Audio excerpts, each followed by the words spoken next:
हरिः ॐ आकृष्णेन रजसा वर्तमानो निवेशयन्नमृतं मर्ध्यं च हिरण्येन सवितारथेन देवो जाति भुवनानि पश्यन् गुरुर्ब्रह्मा गुरुर्विष्णु गुरुर्देवो महेश्वरः गुरुः साक्षात् परब्रह्म तस्मै श्री गुरवे नमः।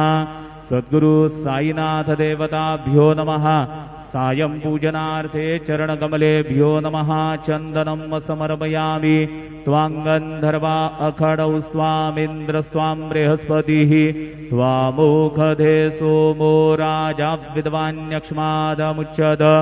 चन्दनं समर्पयामि चन्दनस्योपरि अक्षतां समर्पयामि कुलायिनी घृतवती पुरन्धिः स्योनेसीदसदने पृथिव्याः अभित्वा रुद्रावसवो गृह्णन्द्विमा ब्रह्मपीभिः सौ भगायाश्विनाद्वर्जूसादयतामि हत्वा हरिद्रादि सकल सौभाग्यमाङ्गलिकद्रव्याणि समर्पयामि ऋतुकालोद्भवपुष्पं समर्पयामि सेवन्तिकावकुलचम्पकपाटलाब्जैः पुन्नागजातिकरवीररसालपुष्पैः बिल्वप्रवालतुलसीदलमालतीभिः स्वां पूजयामि जगदीश्वर मे प्रसीद।